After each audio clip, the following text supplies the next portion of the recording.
Olá, olá, olá, quem vai assistir depois, quem vai assistir agora, quem vai chegar daqui a pouco. Nós estamos lendo, então, o livro O Bebê do Amanhã.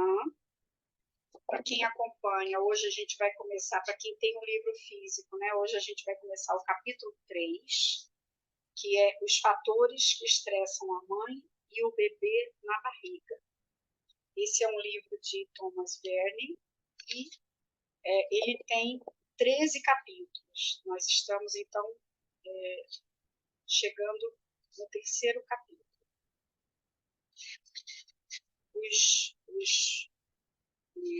demais vídeos, né, que nós já lemos estão salvos no meu canal no YouTube e poderão ser acessados a qualquer momento. Eu agradeço quem compartilha e cada um que entrar no canal, no portal de nascimento, eu peço a gentileza, um favorzinho, de se cadastrar, né, de se inscrever e de dar o like. Além de assistir, de dar o like. E depois de compartilhar. Se você faz tudo isso pelo YouTube, eu ganho umas estrelinhas. Essa semana eu ganhei uma estrelinha do YouTube já. Olha que espetáculo. Então, essas coisas mecânicas que a gente tem que fazer lá, eu agradeço. Então, vamos lá.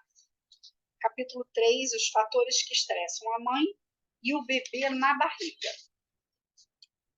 Página 55. Sou uma mulher muito infeliz, porque o meu marido não está me dando nenhum tipo de apoio em minha gravidez. Estou no 5º mês e me sinto suicida.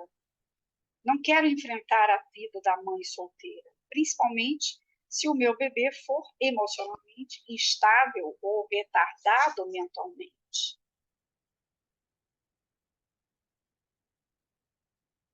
O estresse em minha vida continua amamentando. Não. O estresse em minha vida continua aumentando. Ando para cá e para lá, prestes a romper em lágrimas. No momento em que entro em casa, eu choro. Meu marido quase nunca está em casa e não me ajuda nas tarefas domésticas. Estou praticamente sempre em casa porque trabalho meio período, só de tarde. Meu marido é o clássico tipo A. Trabalha longas horas sonhando com a vice-presidência da companhia. Depois do trabalho, ele faz ginástica, joga squash e faz 2 cursos de administração em empresas. Nos fins de semana, joga mais squash. Pedi a ele para reservar um dia para mim. Ele simplesmente não consegue. Não tem interesse nenhum por mim. Minhas lágrimas só o fazem se sentir culpado. Não toca o meu corpo há milênios. Entre aspas, trecho de uma carta enviada ao Thomas Verne, Identidade Preservada. Então, aqui uma parte da carta. Com seus atos, esse marido pode estar ferindo mais que os sentimentos da sua mulher, ou afetando algo mais além de seu casamento. Também pode estar preparando o cérebro do seu filho por nascer para um risco maior de depressão, distúrbios de comportamento, agressividade imprópria e uma miríade de outras mazelas. Talvez alguém devesse avisá-lo de que, nos últimos anos, dezenas e dezenas de estudos documentaram o potencial de risco maior de problemas permanentes para as crianças expostas no útero a estresse, ansiedade e depressão excessivos por parte da mãe. Em apenas uma amostra dos estudos, os pesquisadores descobriram que as mães de prole esquizofrênica têm quase 2 vezes mais probabilidade de terem se considerado deprimidas elas próprias durante o 6º ou o 7º mês de gestação. Esse é um estudo de 1998. Os bebês com mães estressadas durante a gravidez têm um risco maior de apresentar hiperatividade, problemas motores e déficits de atenção do que os bebês de mães calmas. Esse é um estudo de 1990. Os bebês que foram submetidos a exames de ultrassom como forma de auxiliar a amniocentese, uma situação extremamente estressante, apresentam mais movimento fetal durante o procedimento do que os bebês expostos a exames rotineiros de ultrassom sem amniocentese. Esse é um estudo de 1989 e de 1993. Mães emocionalmente perturbadas dão à luz bebês com um risco maior de problemas de sono, dificuldades digestivas e irritabilidade. Esse é um estudo de 1990. Essas informações e centenas de outras fazem sentido porque os sentimentos e estados emocionais da mãe estão associados a hormônios e neurotransmissores que viajam pela corrente sanguínea, atravessam a placenta e chegam ao cérebro em desenvolvimento da criança por nascer. A exposição prolongada a hormônios de estresse, entre os quais a adrenalina e o cortisol, preparam o cérebro em formação a reagir na modalidade lutar ou fugir, mesmo quando inapropriada. Ao longo de toda a vida, por outro lado, a ênfase maternal na alegria e no amor banha o cérebro em desenvolvimento de endorfinas e neurohormônios como a ocitocina, que dão a sensação de bem-estar, promovendo uma sensação permanente de conforto, saúde, segurança e contentamento. Antigamente, se dizia que uma gravidez calma e criativa, que uma gravidez calma criava um contexto favorável ao desenvolvimento. Verdade, mas as novas descobertas mostram que as emoções e até os pensamentos da mãe afetam diretamente a formação dos circuitos cerebrais. Olha aí, Viviane, que a gente estava falando há pouco.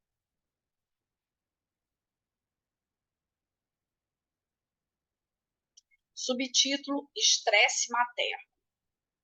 Joane tinha 45 anos e era mãe de 2 pré-adolescentes quando ficou sabendo que estava grávida.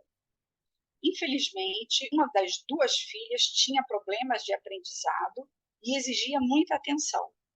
A mãe de Joane estava morrendo e ela tinha de trabalhar em regime de período integral para pagar as contas. Casada e capaz de sustentar essa terceira criança, mesmo que com dificuldade, Joane não ficou alegre com a perspectiva de ter mais um filho. Seu estresse aumentou vertiginosamente quando ela ficou sabendo que a medicação que lhe haviam dado para uma infecção do trato urinário, antes de ela se dar conta que estava grávida, estava associada a defeitos congênitos. Seu bebê reagiu à sua ansiedade movimentando-se frenética, algo que Joane não tinha experienciado nas 2 gravidezes anteriores. Todos concordaríamos que Joane estava estressada. O estresse pode ser definido como uma ameaça real ou imaginária à integridade psicológica ou biológica de um indivíduo. Refere-se tanto a demandas internas quanto externas que enfrentamos para nos acomodarmos à mudança. O que pode ser estressante para uma pessoa pode não ser para outra. Muito depende da maneira pela qual um acontecimento é interpretado por ela. Os primeiros mediadores hormonais da reação de estresse são os glicocorticoides, hormônios segregados pelo hipotálamo, pela hipófise e pelo córtex adrenal, e a catecolaminas, segregada pelo núcleo da glândula suprarrenal. Segundo McEwen, ano 2000, esses hormônios têm efeitos tanto protetores quanto lesivos ao corpo. Quando agem durante curtos períodos de tempo, servem às funções de adaptação e sobrevivência. Mas, quando o estresse se torna crônico, os hormônios que ele gera cobram um preço, como o agravamento da doença. Há muito tempo que as mulheres dizem que o excesso de movimento fetal está associado a períodos de ansiedade. Nas últimas décadas, os pesquisadores Nelson e Carter, 1998, confirmaram essas informações em experimentos com animais e em estudos de populações humanas e do cérebro. Mais recentemente, a pesquisa ancorou solidamente essas observações sobre a nossa biologia e os processos de desenvolvimento do cérebro. Também é claro há muito tempo para os pesquisadores que o estresse psicológico pode estimular a produção de hormônios que ultrapassariam a barreira placentária e afetariam o desenvolvimento. Mas coletar dados que provariam isso foi difícil no caso de seres humanos, em que tantas variáveis parecem estar em jogo. Para simplificar a questão, os primeiros cientistas a explorar o processo, nas décadas de 1950 e 1960, trabalharam com macacos e ratos. Em um estudo, Thompson, 1957, as fêmeas foram treinadas para evitar um choque que se seguia a um estímulo condicionado sob a forma de um som alto de buzina. Depois do treinamento, essas fêmeas se acasalaram e engravidaram. Durante a gravidez, as fêmeas foram expostas a um som alto de buzina, mas sem o choque. Sem o recurso do choque, elas foram incapazes de reagir de uma forma que antes lhes permitiria evitar o choque e, por isso, passaram por um período de estresse. Ao criar estresse sem o choque, os pesquisadores conseguiram medir o estresse psicológico puro. Para eliminar qualquer confusão que poderia resultar de estilos maternais atípicos de fêmeas que haviam levado o choque, os pesquisadores fizeram com que se acasalassem um grupo de controle sem estresse, isto é, fêmeas que não haviam levado choque e não estavam estressadas, na mesma época. E então, depois que as fêmeas deram à luz, metade dos filhotes das mães ansiosas, treinadas, foi entregue a mães que não haviam passado pelo treinamento e vice-versa. Esse tipo de experimento é conhecido como adoção cruzada e é uma forma excelente de medir os efeitos diferenciais da genética, da experiência pré-natal e da influência da mãe e do pai. Olha que interessante. O resultado foi que houve diferenças comportamentais entre os filhotes gerados por mães ansiosas e aqueles gerados em mães normais, independentemente do grupo de mães que os criaram. Quando postos em campo aberto, o que desperta o medo nos ratos, os filhotes das mães ansiosas defecaram mais e mostraram menos atividade, ambos sinais de emoção negativa. Além disso, os pesquisadores observaram que as mães estressadas apresentaram um estilo diferente de criar os filhotes, provocando mais reações negativas nos filhotes que criaram. Por outro lado, os filhotes gerados por mães estressadas provocaram mais reações negativas em mães não estressadas do que os filhotes não estressados.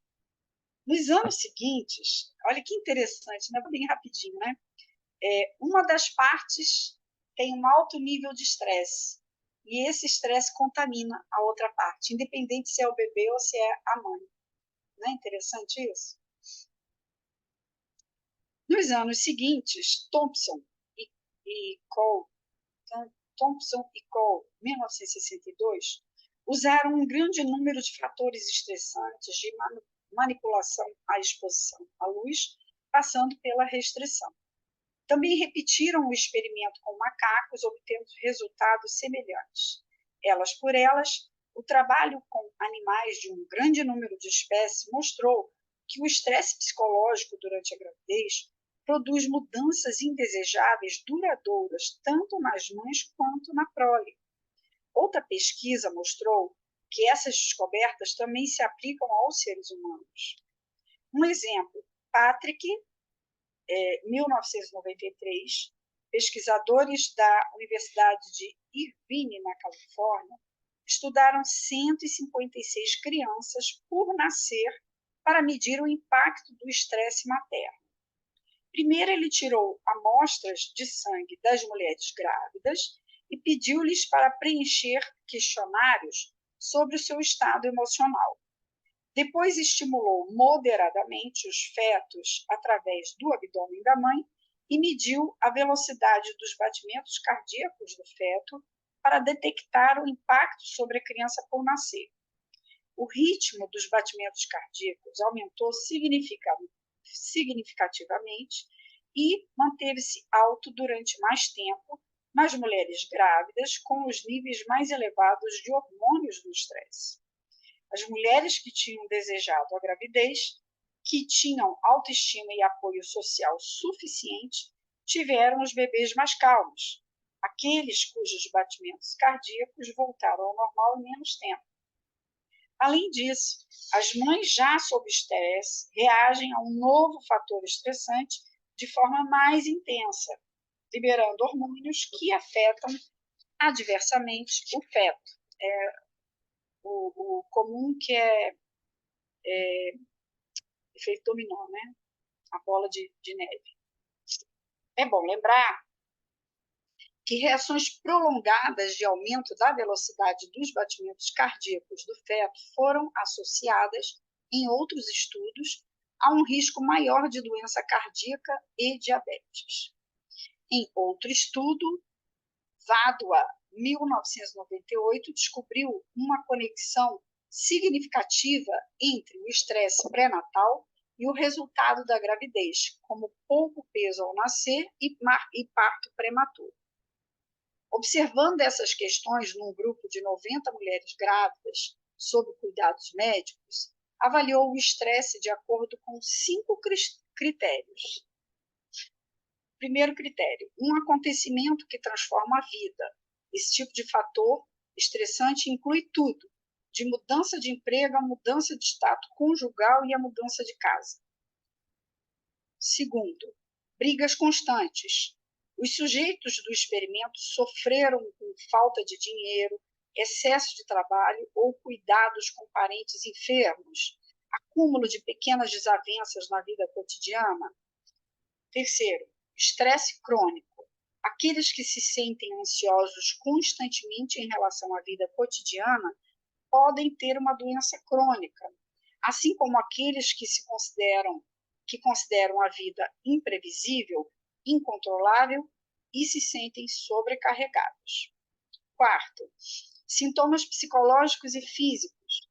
Quando o estresse se acumulou a ponto de induzir outros sintomas, como dor de cabeça, nervosismo e depressão, ele se transforma em tensão. E quinto, ansiedade associada à gravidez.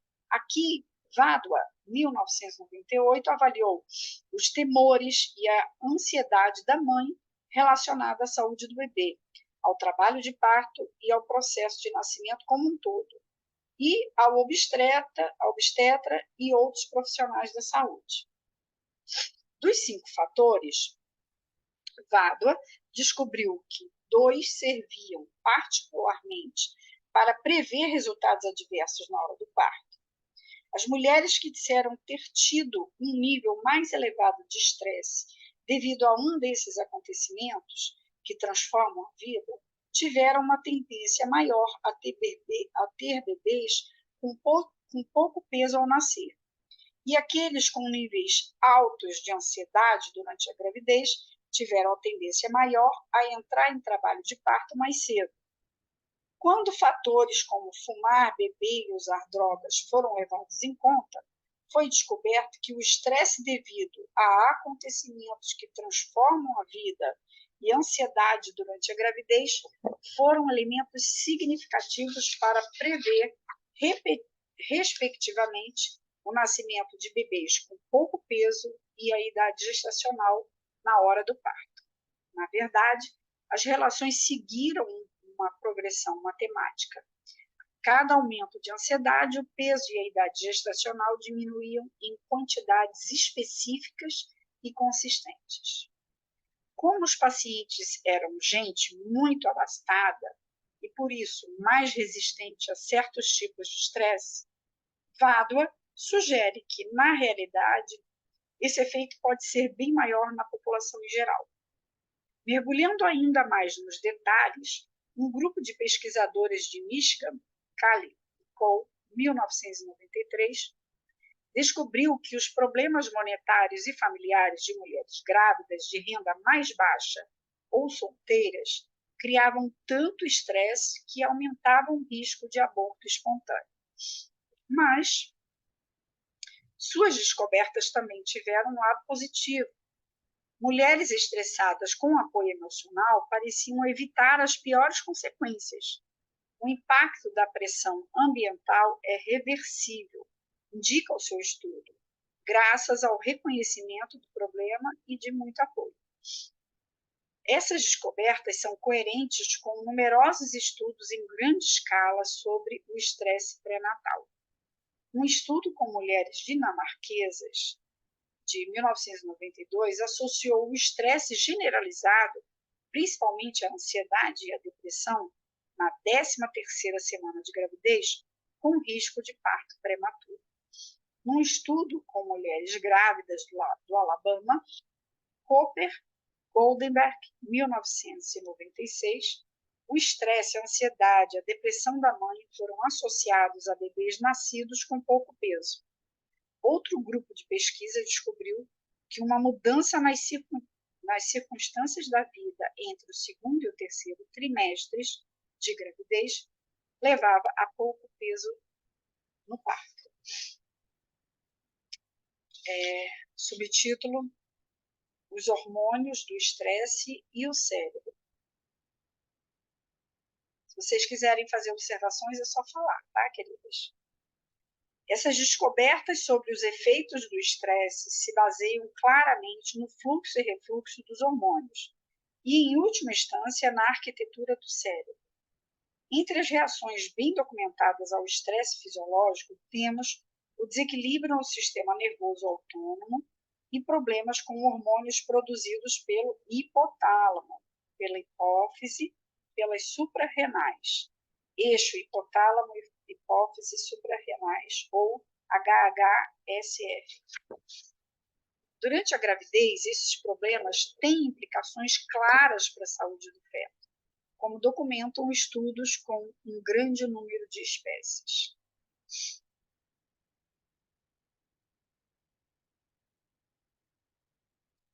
Aqui ele está apresentando, argumentos substanciais sobre as razões que fazem com que os bebês nasçam com pouco peso, né?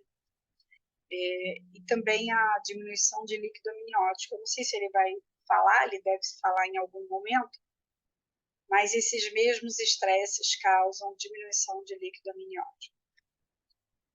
Vamos lá, continuar. Quando as ratas são restringidas durante a gravidez, por exemplo, sua prole apresenta níveis elevados de beta-endorfinas no hipotálamo, 10 dias após o nascimento. E, além disso, uma fixação menor de moléculas relacionadas a estados emocionais aos receptores do cérebro aos 42 dias de vida. Parece que uma exposição excessiva no campo da gestação cria um estado permanente de insensibilidade nessas moléculas ao longo de toda a vida. Na verdade, quando os cientistas ministraram às ratas no primeiro, no segundo e no terceiro trimestres quantidades excessivas de hormônios do estresse, como opiáceos, opiatos, beta-endorfinas, hormônio liberador de corticotropina, HLC e cortisol, seu comportamento se alterou de forma permanente. Quer os animais tenham sido expostos aos hormônios por mães estressadas, quer por administração direta, os resultados foram os mesmos. Pesaram menos na hora do parto do que os animais do grupo controle. e emitiram mais vocalizações relacionadas ao estresse. O aprendizado, a memória e o crescimento foram afetados adversamente por toda a vida. Os cientistas conseguem evitar o problema em coelhos tratando antecipadamente as mães estressadas com bloqueadores de opiáceos, pois, com essa medida, protegem os fetos da exposição a esses hormônios no útero. Os estudos mais recentes mostram o mesmo sistema em ação nos seres humanos. Particularmente relevantes são as descobertas da equipe de UC Irvine. Trabalhando com 54 mulheres grávidas, os cientistas descobriram que circunstâncias estressantes poderiam aumentar a quantidade dos hormônios do estresse no sangue, em até 36% no caso do hormônio adrenocorticotrópico, HACT, e em 13% no caso do cortisol. Em outro estudo das 54 mulheres, a equipe descobriu que a quantidade de HLC no sangue maternal aumentou e que a idade gestacional na hora do parto tendeu a cair. As mães que tiveram filhos prematuros tiveram também quantidades significativamente mais altas de HCl em sua corrente HLC, em sua corrente sanguínea, que aquelas que deram à luz no prazo devido. O excesso de estresse materno também pode afetar a capacidade de aprendizado de uma criança. Habituar-se às informações vindas de fora é uma parte vital do aprendizado.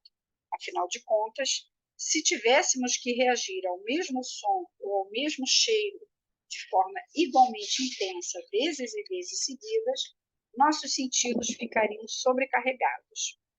Com o tempo, informações de todos os tipos se tornariam tão destrutivas e nos distrairiam tanto que seria mais difícil identificar o acontecimento realmente novo e aprender. A equipe do Irvine descobriu que quando as mães tiveram um estresse maior no terceiro trimestre da gravidez, a criança por nascer teve mais probabilidade de continuar reagindo a estímulos repetidos, conforme a medição da velocidade dos batimentos cardíacos do feto. Por outro lado, os filhos das mães calmas tenderam a se habituar a exposições repetidas do mesmo estímulo, gerando menos intensamente à medida que o tempo passava. Essas descobertas fazem sentido à luz de estudos que mostram a exposição excessiva ao estresse afeta a fisiologia do cérebro. Entre as mudanças detectadas pelos pesquisadores, temos a destruição e a inibição do crescimento de neurônios e sinapses na área do hipocampo, e uma redução na produção de certos neuroreceptores. No indivíduo suscetível, o estresse pré-natal causa uma verdadeira reformatação do cérebro, preparando o terreno para as reações de tendências ao estresse, que vão desde uma irritabilidade maior a problemas comportamentais ao longo de toda a vida. Para a criança que já é geneticamente vulnerável, a exposição a estresse pré-natal extremo pode aumentar o risco de todo um leque de distúrbios de desenvolvimento que vão da hiperatividade ao autismo. Eu quero comentar aqui essa frase que ele fala,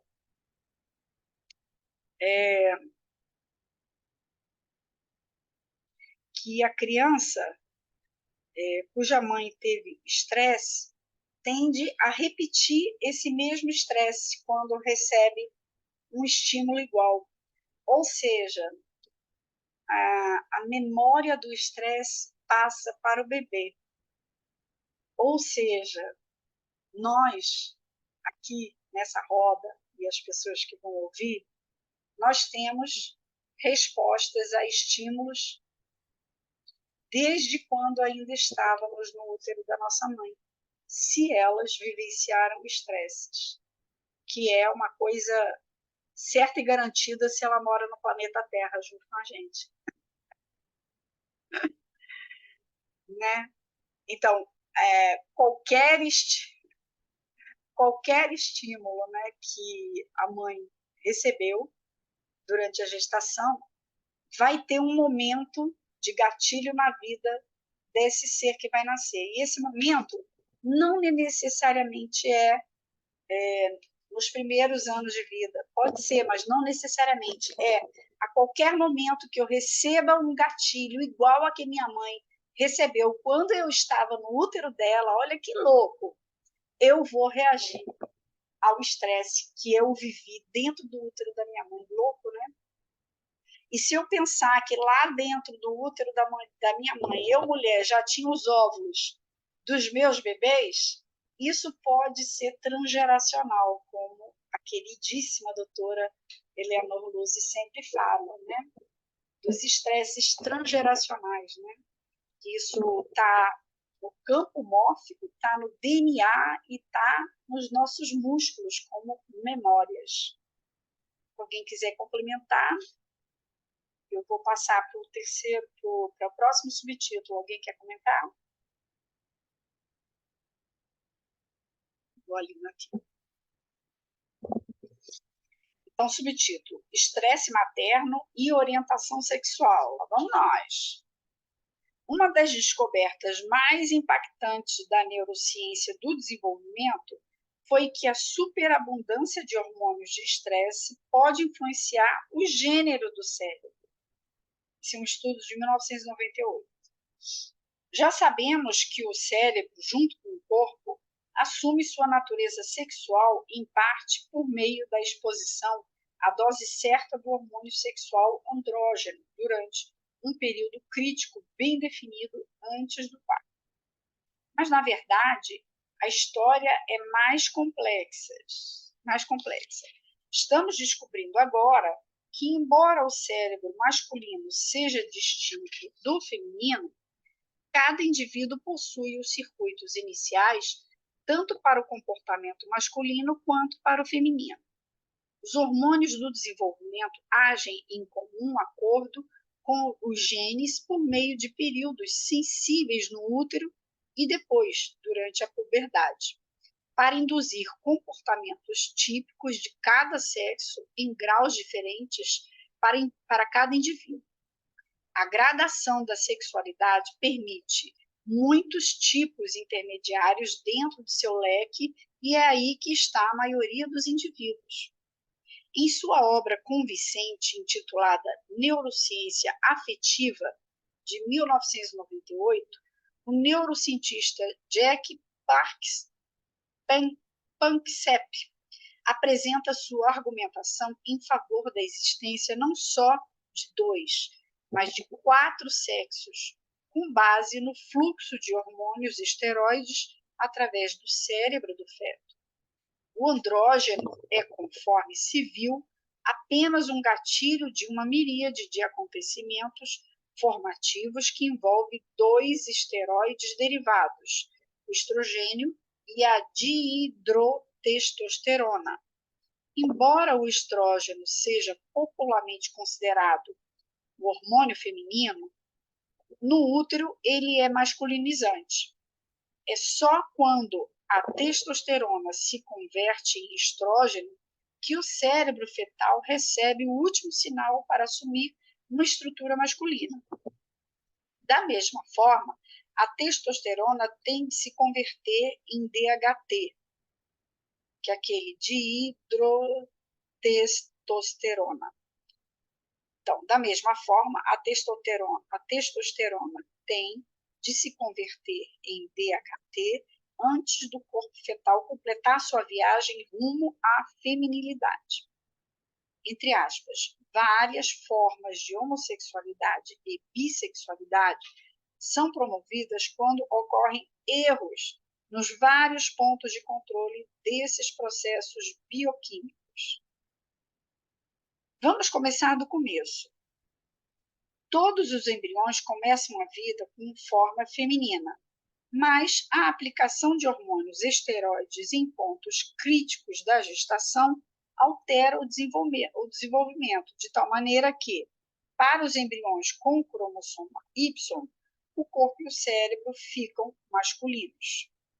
Se por uma razão qualquer o cérebro masculino em desenvolvimento não é banhado em testosterona durante o período sensível, se a enzima que converte a testosterona em estrógeno está com a sua quantidade reduzida ou ausente, o processo pode dar errado. Da mesma forma, quando um cérebro feminino é exposto a uma quantidade excessiva de estrógeno durante o período sensível, ele vai assumir atributos masculinos. Isso explica a descoberta de que o comportamento masculino é mais comum entre as meninas cujas mães receberam doses de estrógeno sintético, dietilestilbestrol, DS, ministrado para prevenir o aborto espontâneo durante o segundo trimestre da gravidez nas décadas de 1940 e 1950. O contrário também pode acontecer. Bebês do sexo masculino expostos a uma dose insuficiente de estrógeno, mas também a uma dose suficiente de THT durante o período sensível, podem ter um corpo masculino com circuitos do tipo feminino escondidos no cérebro. Não há dúvida de que a balança pode pender para um lado ou para o outro, dependendo de fatores que vão de uma genética falha a toxinas ambientais. Mas experimentos recentes com ratos sugerem mais um elemento desestabilizador, o estresse materno. Uma ninhada de ratos normais, sem estresse, cerca de 80% se tornam garanhões sexuados na puberdade, enquanto os 20% restantes se tornam moscas mortas, apresentando pouca sexualidade, quer masculina, quer feminina. Mas, quando as fêmeas grávidas são expostas ao estresse, as estatísticas mudam radicalmente. Só 20% dos filhotes machos de mães estressadas se tornam garanhões na puberdade. Aproximadamente 60 são bissexuais, apresentando comportamento masculino com fêmeas receptivas e comportamento feminino com machos garanhões, ou exclusivamente homossexuais, apresentando lordose, postura específica de receptividade feminina quando abordado por um macho excitado sexualmente. Como no caso das ninhadas sem estresse, 20% dos machos são assexuados. Os cientistas dizem que essas descobertas fazem sentido à luz de outros experimentos que mostram que os hormônios do estresse atuam contra a masculinização do cérebro fetal de ratos.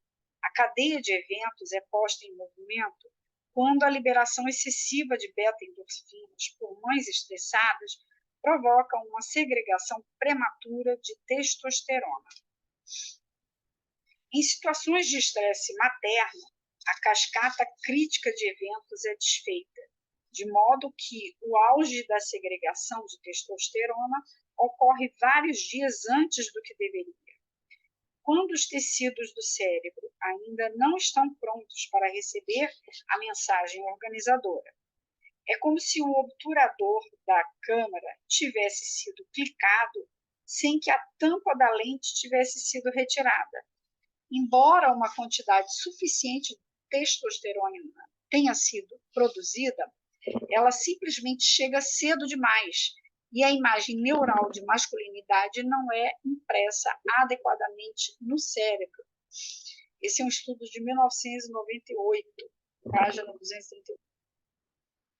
Os pesquisadores descobriram um impacto menor, mas perceptível, sobre a prole feminina. As filhas ratas estressadas são menos carinhosas do que o grupo de controle de mães não estressadas. Isso é particularmente interessante porque o oposto acontece com os machos. Os filhotes machos nascidos de ratas estressadas são, em geral, mais carinhosos do que seus congêneres normais. Poderíamos entender estender as descobertas para... Vamos lá. Poderíamos entender, de novo, poderíamos estender as descobertas sobre ratos aos seres humanos? Não há evidências conclusivas, mas alguns estudos controvertidos sugerem uma conexão. Gunther Dorner, por exemplo, descobriu que homens alemães nascidos durante os últimos anos estressantes da Segunda Guerra Mundial apresentaram um índice maior de homossexualidade do que aqueles nascidos em época de paz. Em outro estudo, ele descobriu que os homossexuais tinham muito mais probabilidade do que os heterossexuais de retratar a gravidez de suas mães como estressantes. O papel exato desempenhado pelo estresse na identidade do gênero dos seres humanos requer mais estudos. Apesar disso, a evidência é extremamente sugestiva. Embora o gênero seja determinado pela genética, os circuitos sexuais do cérebro, bem como a orientação sexual, são resultado da interação entre a genética e o ambiente do útero. É claro que influências posteriores também desempenham um papel, principalmente na área da sexualidade.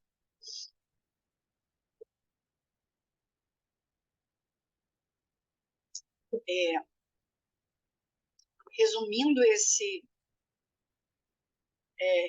o que eu entendi, né, nesse subtítulo, tanto os fatores internos emocionais como estresse, né, quanto os fatores externos ambientais e medicamentosos, vamos dizer assim, né, alteram a opção sexual de um ser humano. Bem intenso, né, Adriana? Bem intenso. E ele cita até o medicamento que na década de 60, se não me engano, né, era dado para não perder o bebê, né, que é hormônio, né?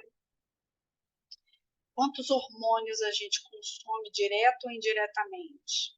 Seja através de medicamentos, seja através de alimentos. Pararam para pensar nisso? Os agrotóxicos aí?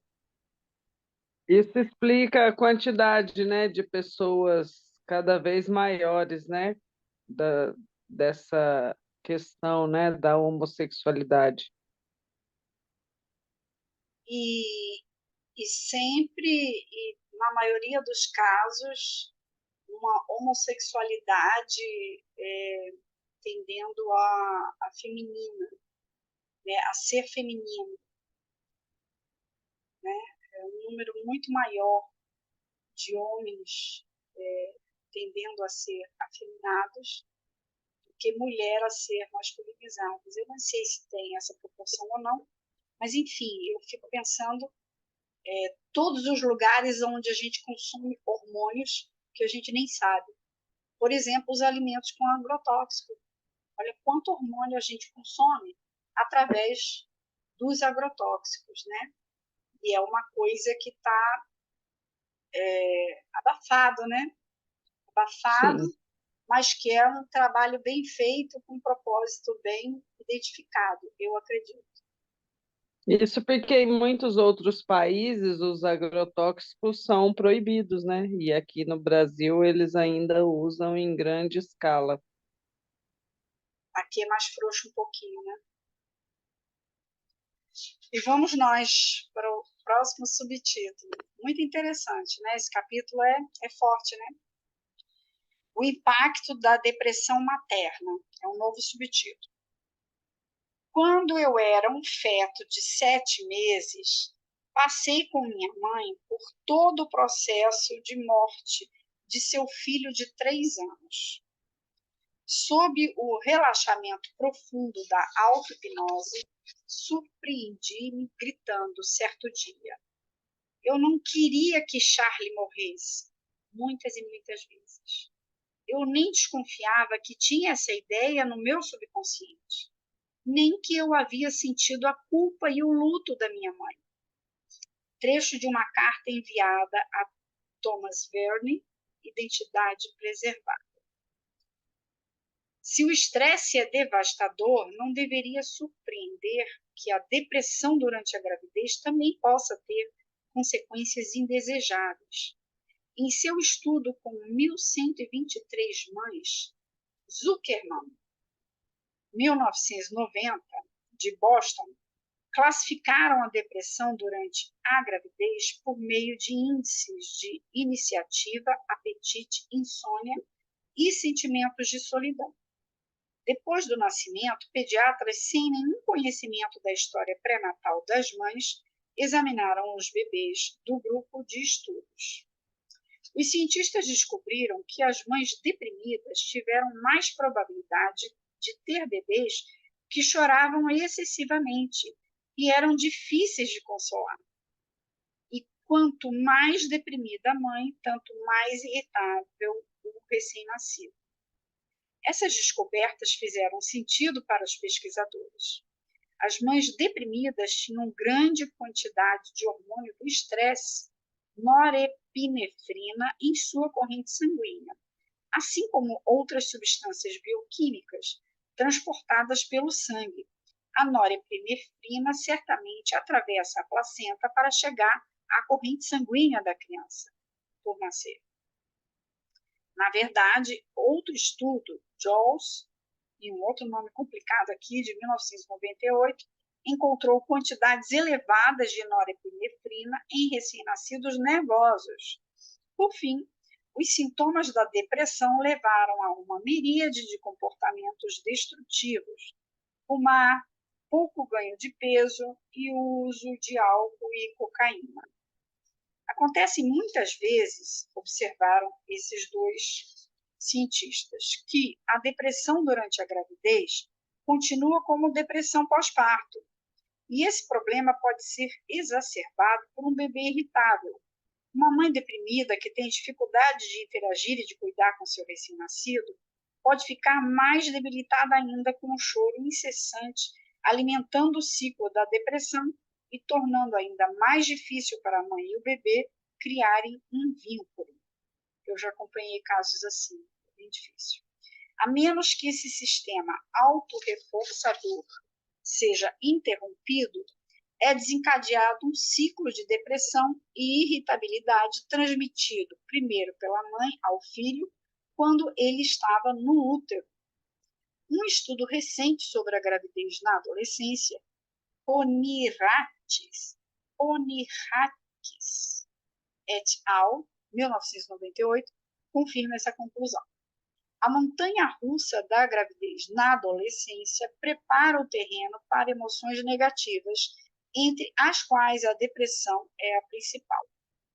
Trabalhando com um grupo de adolescentes, esses cientistas da Universidade Estadual de Pensilvânia descobriram que as mães adolescentes que disseram sofrer de depressão e ansiedade no início da sua gravidez tiveram mais chances de ter bebês com maior probabilidade de precisarem ser ressuscitados depois do nascimento e tiveram menos pontos no sistema ABDA.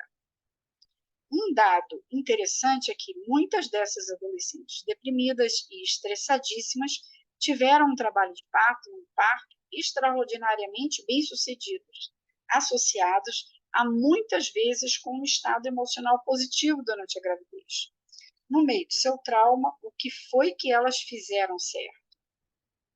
Onihakis et al. Dizem que muitas dessas adolescentes problemáticas participaram de programas comunitários que lhes ofereceram cursos sobre gravidez e criação de filhos. E, nesse contexto, receberam apoio emocional e aprenderam a administrar melhor a sua vida, o que as ajudou a superar os sentimentos depressivos e a melhorar a saúde de seus filhos. Vamos para um novo subtítulo. Esse capítulo é grande. Ai, já são 9 horas e vou ler mais um subtítulo, tá? E aí a gente vai finalizar. Gravidez e violência. Embora estudos recentes e a mídia contem histórias do dia a dia que agora revelam a extensão dos maus tratos e abusos de crianças em nossa cultura, pouco foi dito a respeito de outro crime secreto, a violência doméstica contra mulheres grávidas. Vários estudos feitos com um grande número de populações e diferentes classes sociais e econômicas indicam que cerca de 15% das mulheres grávidas são vítimas de violência doméstica. Esse problema insidioso causa depressão e ansiedade debilitantes. Não anuncia nada de bom em termos do resultado do trabalho de parto. Muitas mulheres grávidas que sofreram maus tratos têm mais probabilidade de fumar, beber e automedicar-se com drogas para amortecer o sofrimento e a ansiedade. Muitas vezes sofrem de um número crescente de infecções, de anemia também. Além disso, como as mulheres que sofreram violência sentem-se constrangidas com a situação, é comum adiarem o momento de procurar os cuidados pré-natais. E também podem ser impedidas de procurar esses cuidados pelo homem que as agrediu. Não é de surpreender que os pesquisadores tenham descoberto que os bebês de mulheres que sofreram violência doméstica sofrem os piores efeitos do estresse pré-natal, com um risco particularmente alto de pouco peso na hora de parto e nascimento prematuro. A evidência de que um peso extremamente baixo no parto é um fator de risco para o diabetes tipo 2 é apenas um indício da influência permanente dessas primeiras experiências. Muitas vezes, as grávidas que sofreram violência doméstica continuam a enfrentar os maus tratos depois de darem à luz. Como os agressores são, muito provavelmente, maridos ou namorados, a criança por nascer também corre o risco de sofrer violência no futuro. Se quisermos enfrentar esse problema premente, temos de tirá-lo do armário, como fizemos nos casos de violência e incesto contra as crianças. O primeiro passo é os profissionais de saúde, bem como os parentes e amigos, reconhecerem quem está correndo esse risco. Pesquisa mostra que a violência interpessoal não depende de idade, raça, status conjugal ou classe socioeconômica. Em vez desses fatores, é melhor procurar outros, como histórico de depressão, vício em drogas, visitas frequentes ao pronto-socorro, ferimentos e contusões múltiplos e inexplicáveis. Equimoses em vários estágios de recuperação também são indícios de violência doméstica. Embora os maus tratos sejam debilitantes para a mãe grávida e para a criança por nascer, uma intervenção apropriada, quando aceita pela mulher, pode percorrer um longo caminho até corrigir o problema. Como no caso das adolescentes grávidas, uma boa rede de apoio desde o início da gravidez pode ajudar a reverter os danos para o bebê, possibilitando um resultado positivo para a gravidez. Ao tentar ajudar uma amiga que você suspeita ter sido espancada, lembre-se de que a revelação da violência é facilitada por uma atmosfera de respeito e aceitação sem juízo de valor. A insistência em aconselhar sua amiga a pura e simples cair fora da situação de violência pode ser contraproducente, levando-a a rejeitar toda e qualquer ajuda. A curto prazo, as grávidas espancadas precisam de muito apoio da família, dos amigos e dos órgãos comunitários para superar essa crise em sua vida. A longo prazo, as intervenções bem-sucedidas exigem uma abordagem em vários níveis, que devem incluir qualificação profissional, educação adicional e aconselhamento. Pode ser mais difícil resolver um subconjunto da situação de violência, a gravidez resultante de estupro. As gravidezes decorrentes de estupro correspondem a apenas uma pequena porção da estimativa de 3 milhões de gravidezes indesejadas que acontecem todo ano nos Estados Unidos. Mas, para as vítimas e para seus filhos, a devastação é grande. A maioria das gravidezes que são resultado de estupro envolve um perpetrador conhecido como namorado, 29%, marido, 17%, e amigos, 14%. As estatísticas mostram que 50% das mães optam pelo aborto, 32% ficam com seus bebês, 12% sofrem aborto espontâneo e 6% dão o bebê para a adoção. Até agora, ninguém estudou o desenvolvimento de crianças concebidas no estudo. Seria justo dizer que, fazendo parte de um subgrupo das crianças cujas mães sofreram trauma, estresse e conflitos graves durante a gravidez em si, essas crianças vão experienciar as piores consequências do trauma e do estresse pré-natal.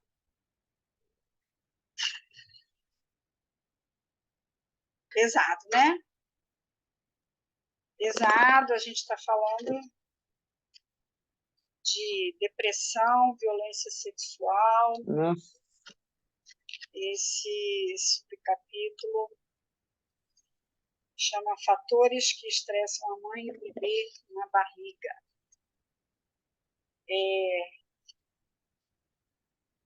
Continuando aquele raciocínio que eu fiz, que eu vou replicar alguma coisa que minha mãe recebeu, né, como agressividade no útero, e que os meus óvulos, né, já estão comigo dentro do útero da minha mãe, as mulheres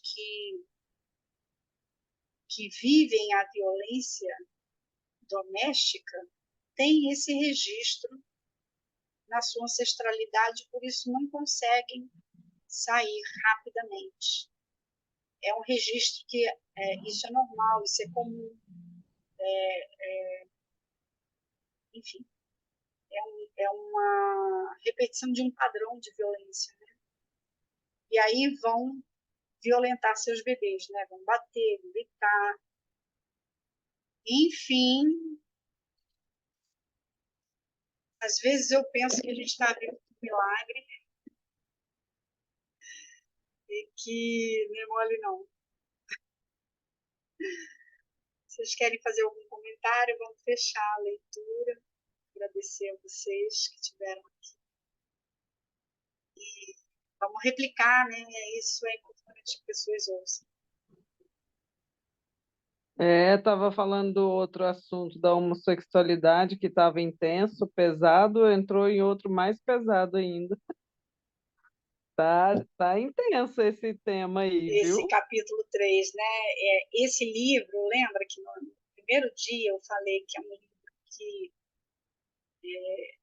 que beija e dá um tapa, né? Então hoje foi o dia do tapa. Tapas consecutivos, né? Que levam assim, meu Deus, como é que eu sobrevivi a tudo isso? É, se for imaginar, né, tudo que já passou, imagina quantas pessoas não tiveram a concepção por violência, né? É grande o número de pessoas aí. É por isso que precisamos mesmo levar adiante, porque tudo bem, não dá para mudar o passado, mas a gente consegue fazendo as limpezas daqui para frente, né? É muito intenso.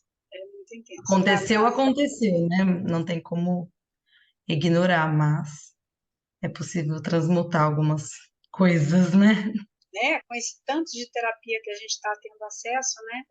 É muito Sim. importante que a gente tome consciência da questão e que busque a terapia para limpar essas questões ancestrais. Bom, trabalhando com o nascimento, isso é só o que eu faço. Eu reconheço que isso é só o que eu faço. Buscar a dor e encaminhar para a limpeza. Né? Eu e muitas outras profissionais e muitos outros profissionais. Esse olhar na concepção, na gestação, para o processo terapêutico é muito importante. Todos os olhares são, né? Mas enfim, estou defendendo meu peixe aqui. Muito forte. Queridas, então muito obrigada pela companhia de vocês. Boa noite e até a próxima semana. Beijos, obrigada. Beijos, boa noite. Gratidão.